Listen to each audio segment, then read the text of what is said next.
প্রিয় প্রণয়িনী সিজন 2 লিখেছেন জান্নাত নুসরাত। পর্ব সংখ্যা 1। গ্রীষ্মের তাপদাহে শহরের জীবন বিবর্ণ। হঠাৎ কালবৈশাখী ঝড় আসার আগে যেমন আকাশ কালো মেঘে গুমুট হয়ে যায়, তেমনই গুমুট হয়ে গেল। সাদা পাঞ্জাবি আর কালোর মধ্যে সাদা চেক বিশিষ্ট লুঙ্গি পরিহিত পৌরলোকটি চোখ তুলে একবার আকাশপানে তাকালেন। হঠাৎ করে পরিবেশ গুমোট হওয়ার কারণে সে ধরতে পারলেন না। শহুরে অঞ্চল হওয়ায় এখানে বিদ্যুৎ চলে আসছে অনেক আগে। রাস্তার পাশ ঘেঁষে দাঁড়িয়ে আছে ইলেকট্রিক খুঁটিগুলো সদর্পে। প্রৌঢ়লোকটি বিদ্যুতের খুঁটির দিকে তাকিয়ে শব্দ করে শ্বাস ফেললেন। তার বাড়িতে কিংবা তার গ্রামে এখনও বিদ্যুতের খুঁটি পর্যন্ত যায়নি, তাই এই গরমের দিনে তাকে আর তার পরিবারকে অনেক দুর্ভোগ পোহাতে হচ্ছে। প্রৌঢ়লোকটির চিন্তার ব্যাঘাত ঘটল কোথাও মট করে গাছের মগডাল ভাঙার আওয়াজে। ঝড় আসার আগে আকাশে মেঘ গুরুম গুরুম শব্দে ডেকে উঠল। পরপর বাতাস শুরু হলো। বাতাসের বেগে গাছের মগডাল ভেঙে পড়েছে দূর ওই মাঠে। আর তার সাথে প্রৌঢ়লোকটি লুঙ্গি বাতাসে উঠতে লাগলো। লুঙ্গি উঠতে উঠতে সেটা উঠে গেল হাঁটুর কিছুটা উপরে। লুঙ্গি চেপে ধরে প্রৌঢ়লোকটি আশপাশ একবার ভীতু চোখ বুলিয়ে নিলেন। যখন দেখলেন কেউ নেই, ঢুক গেলে ভয় হজম করে লুঙ্গি সামলে হাঁটা ধরলেন সামনের দিকে। কপালে তার বিরক্তির ভাঁজ। গরমের কারণে বাড়ি থেকে বের হতে চাচ্ছিলেন না। গ্রামের তুলনায় শহরে গরম বেশি, তাই তিনি এই জায়গায় আসতে একটু দেনামোনা করছিলেন। যখন সৈয়দ বাড়ির সবার বড় কর্তা এবং সোসাইটির মধ্যে সবচেয়ে শ্রদ্ধাশীল ব্যক্তি সৈয়দ আজমল আলী নিজের ছোট ছেলে সৈয়দ সোহেদ আহমদকে দুপুরে পাঠালেন একটি চিঠি দিয়ে, তখন তাকে না চাইতেও রাজি হতে হলো। চিঠি বললে ভুল হবে, এক প্রকার হুমকি। সেই হুমকির ভয়ে প্রৌঢ়লোকটি আর চেয়ে না করতে পারেনি। মিনমিন করে সোহেদকে জানিয়ে দিলেন সময় মতো পৌঁছে যাবেন সৈয়দ বাড়িতে। হাঁটতে হাঁটতে মনে মনে গালি দিলেন সৈয়দ বাড়ির সবাইকে। গালি দেওয়ার পর আবার চোখ বুলিয়ে নিলেন, ভালো করে দেখলেন কোনো মানুষ আশেপাশে আছে কিনা। যখন নিশ্চিত হলেন নেই, আরও দুটো গালি দিয়ে দিলেন আজমল আলীকে। প্রৌঢ়লোকটি ধীর পায়ে হাঁটায় সৈয়দ বাড়ির মেইন ফটকের সামনে পৌঁছাতেই শুরু হলো ধুলো, ঝড়, সাথে উত্তাল পাতাল বাতাস। এক হাত দিয়ে নিজের লুঙ্গির হাঁটু চেপে ধরে অন্য হাত দিয়ে মাথা ঢেকে দৌড়ে গিয়ে প্রবেশ করলেন দোতলা বিশিষ্ট সৈয়দ বাড়িতে। ভিতরে প্রবেশ করতেই সৈয়দ বাড়ির সকলের দৃষ্টি প্রৌঢ়লোকটির দিকে স্থির হলো। লোকটি মৃদু হাসার চেষ্টা করে সোফায় বসা আজমল আলীর উদ্দেশ্যে সালাম দিলেন, আসসালামু আলাইকুম। সামনে বসা আজমল আলীর রুড়ো গলার আওয়াজ ভেসে আসলো। বয়সের ভারে শরীর নরম হয়ে আসলেও সৈয়দ বাড়ির বড় কর্তা হিসেবে গলার স্বর যথেষ্ট রুড়ো ও স্পষ্ট। প্রৌঢ় লোকটিকে তীক্ষ্ণ চোখে পর্যবেক্ষণ করে বললেন, আসসালামু আলাইকুম। কি সুন্দর করে সালাম করো, বলো আসসালামু আলাইকুম। পৌরলোকটি কথা বাড়ালেন না, চোখ নিচের দিকে মার্বেল টাইলসে স্থির রেখে দ্বিতীয়বারের মতো সালাম দিলেন। এবার আজমল আলীর উত্তর ভেসে আসলো, ওয়ালাইকুম সালাম বলে। অতঃপর রাশভারী কণ্ঠে বললেন, বসো। বিনীত স্বরে বললেন নাকি আদেশ দিয়ে বললেন, পৌরলোকটি ঠিক বুঝলেন না। চুপচাপ গিয়ে সামনে একটি সোফায় বসলেন। চোখ তুলে সামনে তাকাতেই চোখের মনির মধ্যে আবদ্ধ হলেন সৈয়দ বাড়ির বড় পুত্র সৈয়দ হেলাল আহমদ। তার পাশে চুপচাপ মাথায় ওড়না টেনে বসে আছেন তার স্ত্রী লিপি খান। ওনার পাশেই চুপচাপ বসে আছে তাদের দুই পুত্র, বড় ছেলে সৈয়দ জাইন হেলাল ও ছোট ছেলে সৈয়দ আরশ হেলাল। দুজনের মুখ থমথমে। বড়জনের বয়স 14 এবং ছোটজনের বয়স 12। হেলাল সাহেবের ঠিক সামনে বরাবর বসে আছেন এবাড়ির দ্বিতীয় পুত্র, যাকে হারকিপটি বলে চেনা যায়। তার নাম সৈয়দ নাসির উদ্দিন। ওনার পাশ ঘেঁষে বসে গম্ভীর মুখ বানিয়ে আছেন ওনার স্ত্রী নাজমিন চৌধুরী। এই দম্পতির দুই কন্যা, বড় কন্যা সৈয়দা ইসরাত নাসির এবং ছোট কন্যা সৈয়দা নুসরাত নাসির, মাই ফেভারিট। বড় মেয়ের বয়স 8.5 বছর আর ছোট মেয়ের বয়স 7 বছর। আল্লাহর রহমতে ওনার একার 2 মেয়ে, আর কারোর মেয়ে নেই। ছেলে না থাকার কোনো দুঃখ নেই, কারণ উনি ওনার 2 মেয়েকে এই ছোট্ট জীবনে ছেলেদের মতো ট্রিট করে বড় করেছেন। সৈয়দ বাড়িতে আর মেয়ে না থাকার কারণে আজমল আলীর কাছে একটু বেশি আদরের এই দুই বোন। মাঝ বরাবর সোফায় বসে আছেন সৈয়দ বাড়ির তৃতীয় পুত্র সৈয়দ সুহেব আহমদ, যার পাশ ঘেঁষে বসে আছেন ওনার স্ত্রী ঝর্ণা বেগম ও এক সন্তান। সেই সন্তানের নাম সৈয়দ ইরহাম সুহেব, যার বয়স 7। ঝর্ণা পাশ ঘেঁষে বসে আছেন রোহিণী, সৈয়দ বাড়ির ছোট সদস্য। সৈয়দ সুহেদ আহমদ এর সহধর্মিণী তিনি, যার এক সন্তান সৈয়দ আহান নাফিল, বয়স মাত্র 2। ড্রয়িং রুম জুড়ে বসা সবার মুখ একবার করে দেখে নিলেন পৌর লোকটি। সৈয়দ হেলাল আহমদ ছাড়া সবার ভাবগতি ভালো, কিন্তু ওনার মুখে ভেসে উঠেছে স্পষ্ট বিতৃষ্ণা। এই বিতৃষ্ণা কিসের জন্য, তার কারণ আজ করতে ব্যর্থ হলেন পৌর লোকটি। কাশির শব্দে চোখ ফিরিয়ে তাকালেন সামনে বসা আজমল আলীর পাশে বসা মেহেরুন্নেসা মায়ার দিকে। আজমল আলীর স্ত্রী, যার কথা ছাড়া সৈয়দ বাড়ির রান্নাঘরের একটা মশলার কৌটা এদিক ওদিক হয় না। আজমল আলীর স্ত্রীকে কাশতে দেখে হাত বাড়িয়ে পিঠে হাত বুলিয়ে দিলেন স্ত্রীকে মোলায়েম কণ্ঠে জিজ্ঞেস করলেন, মায়া, কি হয়েছে? বড় শখের নারী মেহেরুন্নেসা ওনার। যৌবনকালে অত্যাধিক সুন্দরী হওয়ার দরুন অনেক পুরুষের রাতের ঘুম হারাম হওয়ার কারণ ছিলেন মেহেরুন্নেসা নামক এই রমণী। আর এই অত্যাধিক সৌন্দর্যের কারণে আজমল আলী সেই যে 19 দশকে আটকে ছিলেন মায়াতে, আর এখনও সেই আটকে আছে। বয়স বৃদ্ধ পাওয়ার সাথে হাতের চামড়া ভাঁজ পড়েছে, কিন্তু সৌন্দর্য আগের তুলনায় একরত্তিও কমেনি।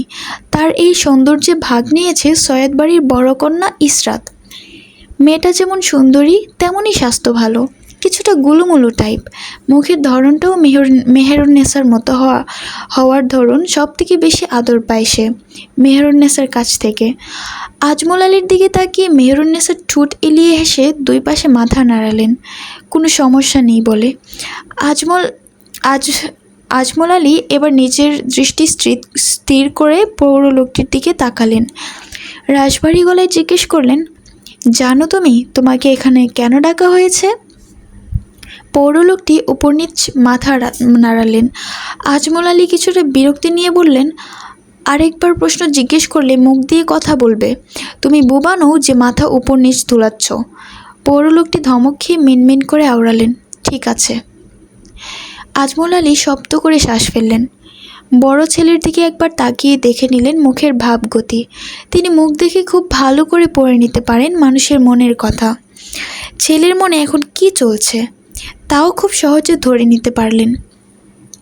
ঠোঁটের কোণ বেয়ে বয়ে গেল মৃদু হাসির ফোয়ারা, যা কেউ দেখার আগেই বিলীন হয়ে গেল। নাসির সাহেবের দিকে চোখ ফেরাতেই তাকাতেই দেখলেন তিনি নিচের দিকে তাকিয়ে খুশিতে গদগদ করছেন। নিজের মেয়েগুলোকে নিজের কাছে রাখার সুযোগ তিনি কোনোভাবেই মিস করবেন না, তাই বড় ভাইয়ের সাথে মনোমালিন্য হলেও তিনি এতে খুশি। অনেক সময় ভালো কিছু পেতে হলে বড় ছোট জিনিস কোরবানি দিতে হয়, আর এই কোরবানি দিতে তিনি এক পায়ে রাজি।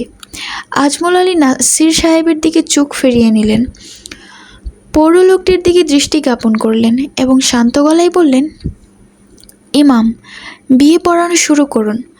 বড় মেয়ে সৈয়দা ইসরাত নাসিরের সাথে বড় ছেলে সৈয়দ জাইন হেলালের বিয়ে হবে এবং ছোট মেয়ে সৈয়দ নুসরাত নাসিরের সাথে আরশ হেলালের বিয়ে হবে। ইমাম সাহেব জি আচ্ছা বললেন। মোটা ফ্রেমের জানালার উপাস থেকে বৃষ্টির ফোঁটা এসে ঘরের ভিতর পড়ছে। ঝনঝন করে বৃষ্টি পড়ার শব্দের সাথে ইমাম সাহেব শব্দ তুলে বিয়ে পড়াতে শুরু করলেন। সৈয়দ নাসির উদ্দিনের বড় কন্যা সৈয়দা ইসরাত নাসিরের সাথে নগদ 10 লক্ষ টাকা দেনমোহর, 1 বিঘা জমি ও 20 তুলো সোনা ধার্য করিয়া তুমি কি ইসরাত নাসিরকে বিয়ে করতে রাজি আছো? রাজি থাকলে বলো বাবা কবুল। জাইন মুখ বন্ধ করে বসে রইল চুপচাপ। ইমাম সাহেব আবার জিজ্ঞেস করলেন, এবারও চুপ। আজমল আলী গলা খাকারি দিয়ে জাইনের দৃষ্টি আকর্ষণ করলেন। মোলায়েম কণ্ঠে বললেন, দাদা, বলছো না কেন? তোমার কি কোনো সমস্যা আছে বা কিছু বলতে চাও? জাইন মনে হয় এই প্রশ্নের অপেক্ষায় ছিল এতক্ষণ। কাঙ্ক্ষিত প্রশ্ন আজমল আলী জিজ্ঞেস করতেই পুরুষালী ভারী গলায় বলল, কাবিননামায় আরও একটা জিনিস অ্যাড করব দাদা। আজমল আলীকে উদ্বিগ্ন হতে দেখা গেল না। তিনি নরম চোখে নাতির দিকে চেয়ে থেকে বললেন, কি দাদা? জাইন অন্তর্ভেদী চাহনি ইশরাতের দিকে স্থির করল। বুদ্ধিদীপ্ত মাঝারি আকারের লম্বা লম্বা পাপড়ি বিশিষ্ট চোখগুলো এতক্ষণ স্থির ছিল মার্বেল টাইসে। ইশরাত এক পলক তাকিয়ে চোখ ফিরিয়ে নিল। চোখের ভাষা বোঝার চেষ্টা করল না। নখ মুখে ঢুকিয়ে দাঁত দিয়ে কামড়াতে লাগলো। সকলের অপেক্ষার অবসান ঘটিয়ে রাশবাড়ি গলায় জাইন বলল, কাবিননামায় লিখুন, সোনা জমি দেনমোহর ছাড়াও আমাকে। কখনো যদি ইশরাত আমাকে ডিভোর্স দিতে চায় বা পারিবারিক জাতাকলে পড়ে কোনো কারণে বিয়েটা অস্বীকার করতে চায়, তাহলে যেন আমাকে ওর পিঠ ছাড়াতে না পারে। দেনমোহরের জায়গায় আমার নাম লিখুন। আজ থেকে এই আমাকে ইশরাতের নামে আমি লিখে দিলাম এই কাবিননামায়, যাতে ভবিষ্যতে ডিভোর্স দেওয়ার হলে দেনমোহর হিসাবে আমি আবার নিজেকে ওকে দিতে পারি। আজমল আলী প্রসন্ন হাসলেন। কাছে ডেকে জাইনের কপালে পড়ে থাকা চুলগুলো হাত বুলিয়ে দিলেন। মৃদু কণ্ঠে বললেন, বাপের মতো গাধা হোসনি, এটাই অনেক। তুই এই বয়সে এত বুঝদার, আর তোর বাপ বুড়ো হয়ে গেল, তারপরও মাথায় গোবর ঠাসা। জাইন কথা আর বাড়ালো না। ইমাম সাহেব আবার প্রথম থেকে বিয়ে পড়ানো শুরু করলেন। সৈয়দ নাসির উদ্দিনের বড় কন্যা সৈয়দা ইশরাত নাসিরকে নগদ 10 লক্ষ টাকা দেনমোহর, 1 বিঘা জমি, 20 তুলো সোনা ও স্বয়ং নিজেকে দিয়ে আপনি কি এই বিয়েতে রাজি আছেন? রাজি থাকলে বলুন আলহামদুলিল্লাহ কবুল। জাইন এক কাল বিলম্ব করল না, রাশবাড়ি গলায় বলে উঠল, আলহামদুলিল্লাহ কবুল। এবার ইমাম সাহেব ইশরাতের দিকে এগিয়ে গেলেন, যে এতক্ষণ বসে নখ খুঁটছিল আর এখন আঙুর খাচ্ছে। নাসির সাহেব মেয়েকে মাথায় ওড়না টেনে বসতে বললেই সে ওড়না টেনে বসল। মার্বেল আকৃতির গোল গোল চোখ করে এক দৃষ্টিতে তাকিয়ে রইল সামনে বসা পৌর লোকটির দিকে। নাসির সাহেব বললেন, চোখ নিচে নামাও ইশরাত। বাবার আদেশ পেতেই ইশরাত চোখ নামিয়ে নিল নিচের দিকে। ইমাম সাহেব বিয়ে পড়াতে যাবেন, নাসির সাহেব থামিয়ে দিলেন। ভাঙা গলায় বললেন, আমি বিয়ে পড়াবো আমার মেয়ের। সবাই রাজি হয়ে গেল। ইমাম সাহেব সরে গেলেন, জায়গা করে দিলেন নাসির সাহেবকে বসার। নাসির সাহেব এবার গমগম স্বর তুলে বললেন, সৈয়দ হেলাল আহমদ এর বড় পুত্র সৈয়দ জাইন হেলাল নগদ 10 লক্ষ টাকা, 1 বিঘা জমি, 20 তুলো সোনা ও স্বয়ং জাইনকে দেনমোহর হিসেবে ধার্য করিয়া তোমাকে আমি তার কাছে সঁপিয়া দিলাম। তুমি এই বিয়েতে রাজি থাকিলে স্ব-ইচ্ছে বলো আলহামদুলিল্লাহ কবুল। ইশরাত মায়ের দিকে তাকাতেই মাথা নাড়লেন উপর নিচ কবুল বলে দেওয়ার জন্য। চোখ ফিরিয়ে নাসির সাহেবের দিকে তাকাতেই দেখলো বাবার চোখ খুশিতে টলমল করছে। মৃদু গলায় নাসির সাহেব আবার বললেন, রাজি থাকিলে বলো কবুল। ইশরাত আঙুর মুখে ভিতরে ঢুকিয়ে আরাম করে চাবাতে লাগলো। জাইনের দিকে তাকাতেই দেখলো সে কর্মর দৃষ্টিতে তার উপর থেকে নিচ পরিদর্শন করছে। আরাম করে বসে ইশরাত বলল, আলহামদুলিল্লাহ কবুল। ইশরাত সৈয়দ বাড়ির সবাই হাফ ছেড়ে বাঁচলেন। এবার আরশের দিকে এগিয়ে গেলেন ইমাম সাহেব। বিয়ে পড়ানো শুরু করলেন। শেষে বললেন, রাজি থাকলে বলো বাবা কবুল। আরশ মাথার নিচে হাত ঠুকিয়ে আরাম করে বসল। তেরা গলায় বলল, কবুল না বললে কোনো সমস্যা? আজমল আলী রাগী চোখে তাকালেন আরশের দিকে। হেলাল সাহেবের দিকে দৃষ্টি দিতেই দেখলেন তার চোখে বিয়ে হবে না ভেবে আশার আলো জ্বলে উঠেছে। একজনের বিয়ে হলে কি হবে, যাক আরেকজন বেঁচে গেছে। আজমল আলী ছেলের দিকে দৃষ্টি ফিরিয়ে রুড়ো গলায় আরশকে বললেন, না বললে বিয়ে হবে না দাদা। আরশ হাসল, চোখগুলো ব্যাক ব্রাশ করে ঠোঁট টিপল। তারপর আজমল আলীর দিকে তাকিয়ে ব্যঙ্গাত্মক গলায় আবার বলল, কবুল না বললে কেন বিয়ে হবে না?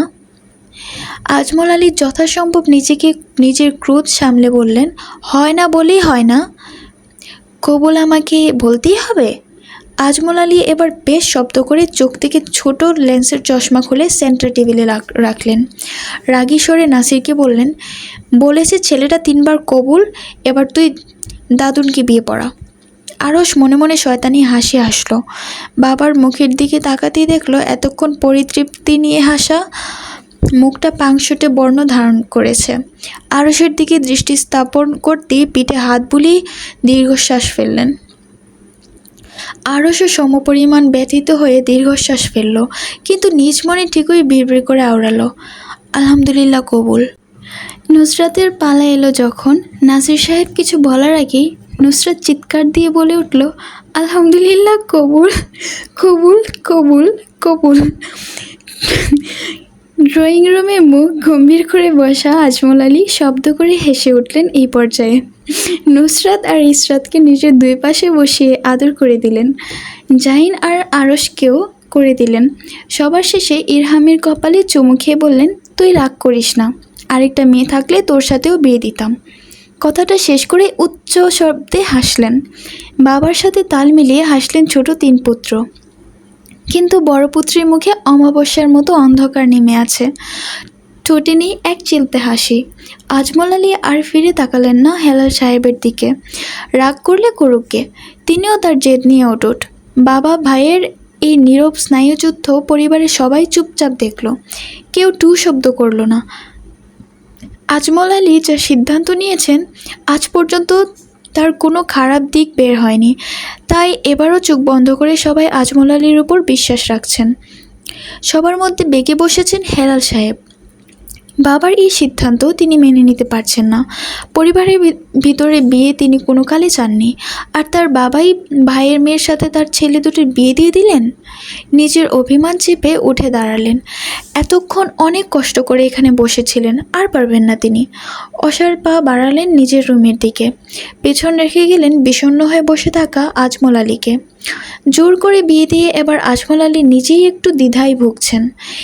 পিঠে মেয়েলি হাতের স্পর্শ পেতেই আজমল আলী পিছু ফিরলেন। নাজমিন বেগম ও লিপি বেগম হাসি মুখে তাকিয়ে আছেন তার দিকে।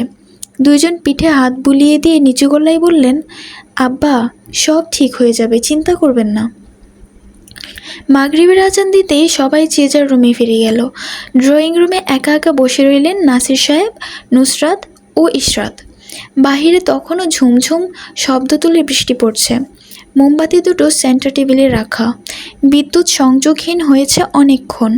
হেলাল সাহেবের রুম থেকে আসছে একাধিক আল্লাহু আকবার বলার ধ্বনি। মনোযোগ ফিরিয়ে এনে নাসির সাহেব সামনে সোফায় তাকাতেই দেখলেন নুসরাত এক পা সোফার হাতলে রেখেছে, আরেক পা তুলে রেখেছে সোফার উপরে ফর্মের উপর, আরাম করে শুয়ে কান খোঁচাচ্ছে। ইশরাত ওনার পাশে বসে মৃদু স্বরে অজিফা পড়ছে। নাসির সাহেব মেয়ের মাথায় হাত বুলিয়ে দিলেন। খুশি মনে হাঁক ছুড়লেন নাজমিন বেগমের উদ্দেশ্যে, ও নাজমিন, এই বৃষ্টির দিনে গরম গরম কোনো কিছু তৈরি করো তো। রান্নাঘর থেকে নাজমিন বেগম প্রতিউত্তর করলেন হালকা গলায়, অপেক্ষা করুন। এরপর আর কোনো হাঁক আসলো না নাসিম সাহেবের কাছ থেকে। নাজমিন বেগম দীর্ঘশ্বাস ফেলে ডাল পিষতে শুরু করলেন পাটার মধ্যে। ঝর্ণা মাংস ছোট ছোট করে কেটে রাখলেন ছোট একটা বাটিতে। রান্নাঘরে চারজন রমণী থাকা সত্ত্বেও আজ কোনো টু শব্দ নেই। এত নিস্তব্ধতা রোহিণী মেনে নিতে পারলেন না।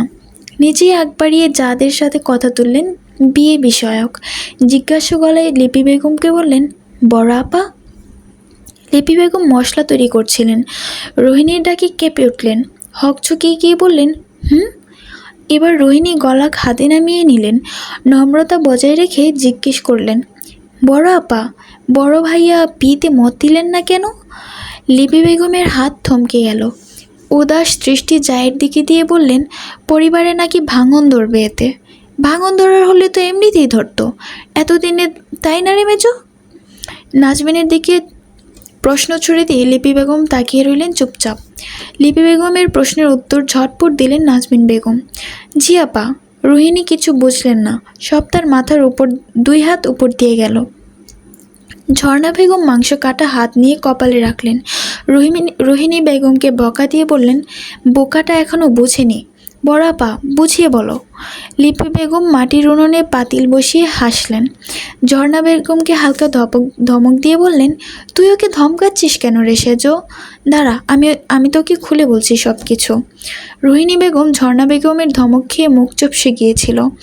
যখন লিপি বেগম ঝর্ণা বেগমকে ধমকি দিলেন, তাকে বুঝিয়ে বলার কথা বললেন, তখন আবার ছুটে এসে ভিড় করলো হাসি।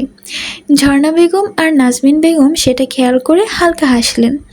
লিপি বেগম এবার বলতে শুরু করলেন, গতকাল রাতে পাঠাগারে গোপন বৈঠক বসেছিল না বাড়ির পুরুষদের নিয়ে, সেখানে আব্বা জাহিন ইসরাতের বিয়ের কথা তুললেন।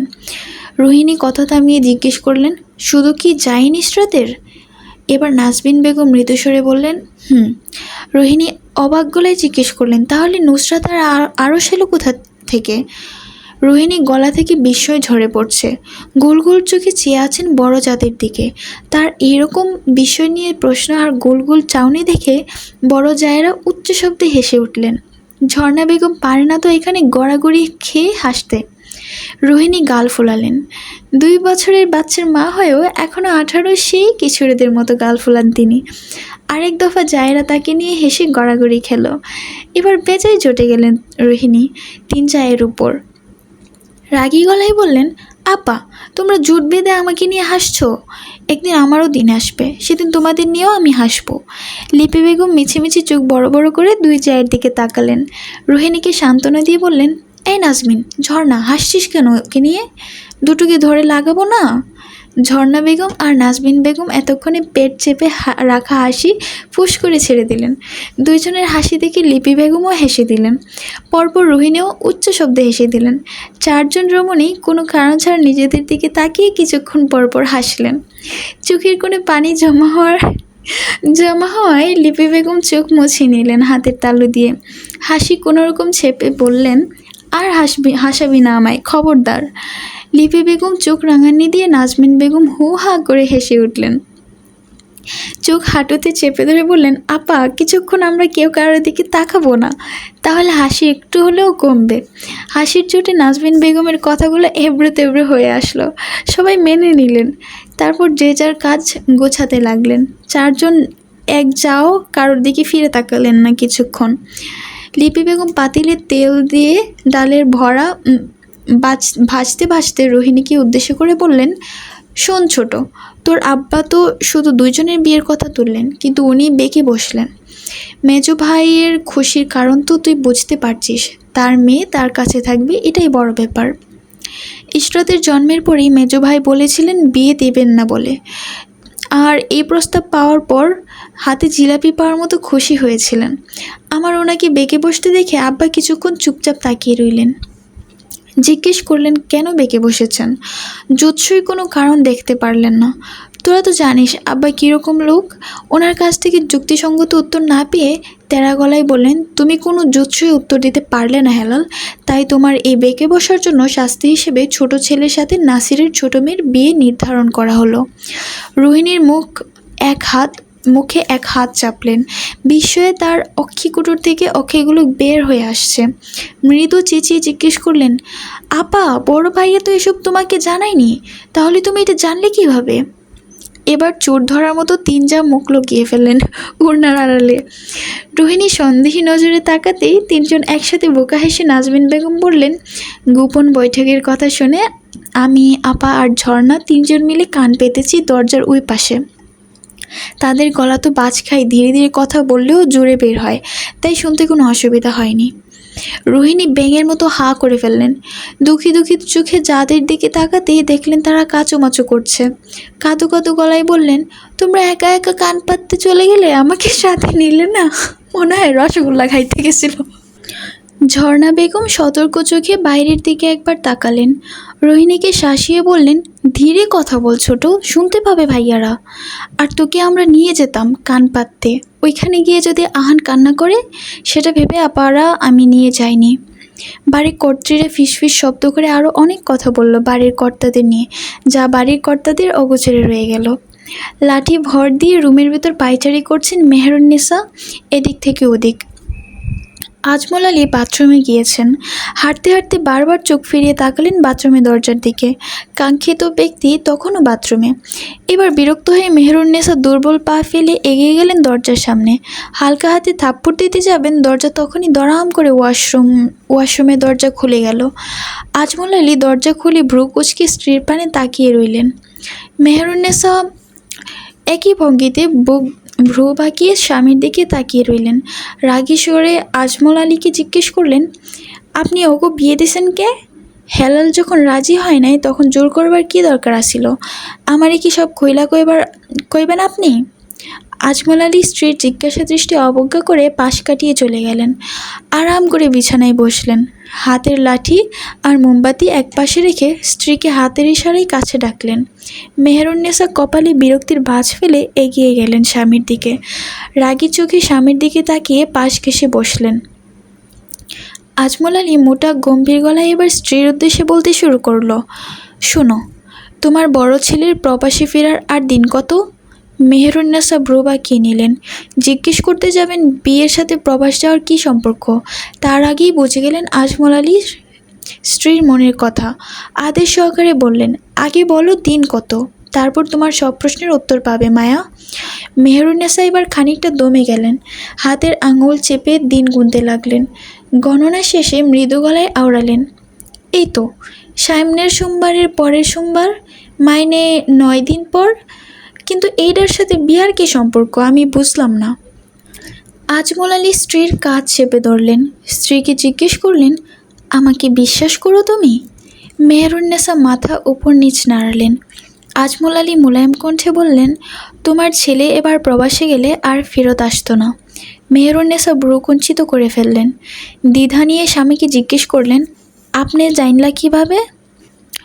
শুক্রবার রাতে আমি যখন পাঠাগারে ছিলাম তখন জানতে পেরেছি। মেহেরুন্নেসা আরও কিছু প্রশ্ন করতে যাবেন, আজমল আলী থামিয়ে দিলেন। তর্জনী আঙুল তুলে ঠোঁটের উপর রেখে দেখালেন চুপ। মেহেরুন্নেসা স্বামীর কাছ থেকে আদেশ পেয়ে আর কথা বাড়ালেন না, চুপ মেরে বসে রইলেন। তোমার ছেলে এবার প্রবাসে গেলে আর ফিরে আসতো না। তার 2টা সন্তান, তার কাছে কিসের টানে দেশে আসবে সে? হয়তো আমি আর তুমি মারা গেলে আসতো হেলাল। আসাতে কি তুমি ওকে দেখতে পেতাম না তো? তাই আমি হেলালের ইচ্ছের বিরুদ্ধে গিয়ে তার ছেলেদের নাসিরের মেয়ের সাথে বিবাহ নামক বন্ধনে বেঁধে দিয়েছি। এতে করে হেলাল দেশে আসতে না চাইলে তার ছেলেরা বউয়ের টানে দেশে আসলে তাকেও আসতে হবে। আর এতে করে পারিবারিক সম্পর্ক চির ধরবে না। ভাইয়েরা মিলমিশ করে বেঁচে থাকবে। মেহেরুন্নেসা এবার পাল্টা প্রশ্ন ছুড়ে দিলেন। কিছুটা চিন্তিত গলায় বললেন, কিন্তু জাহিন আরও বড় হইবার সাথে যদি ওগো নতুন কাউরে পছন্দ হয় তাইলে তখন কি হইব? মেহেরুন্নেসার প্রশ্নের মৃদু শব্দে হেসে উঠলেন আজমল আলী। স্ত্রীর পিঠে হাত বুলিয়ে বললেন, জাহিন এরকম কিছু করবে না। ছেলেটা এই বয়সে যথেষ্ট ম্যাচিওর। ছোটোটা করলে করতেও পারে।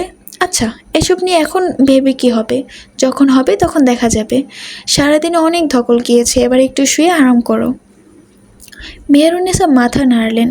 স্বামীর পাশ ঘেঁষে গিয়ে শুয়ে পড়লেন বিছানার একপাশে চিন্তামুক্ত হয়ে। কিন্তু আজমল আলী সত্যিই কি চিন্তামুক্ত হতে পারলেন? মোমবাতি জ্বালানো কক্ষে নিশাচর প্রাণীর মতো উপরে সিলিং ফ্যানের দিকে এক দৃষ্টিতে তাকিয়ে রইলেন। সম্পর্ক স্থায়ী রাখার জন্য যে বিয়ে দিয়েছেন, সে বিয়ের জন্য পারিবারিক ধীর সম্পর্কটা ধীরে ধীরে কি ভেঙে যাবে, নাকি সময়ের সাথে সাথে সেটি আরও মজবুত হবে? তা সময় এবং তকদির বলে দেবে। ততদিন পর্যন্ত অপেক্ষা করতে হবে। তকদিরের উপর সব কিছু ছেড়ে দিয়ে নিশ্চিন্তে চোখ বসেছিলেন আজমল আলী। তো হ্যালো গাইস, আমার ভয়েসে এই গল্পটা কেমন লাগলো প্লিজ কমেন্ট করে জানাবেন। আর যদি ভালো লেগে থাকে আর পরবর্তী পার্ট চাই তাহলে কমেন্ট বক্সে নেক্সট পার্ট লিখবেন।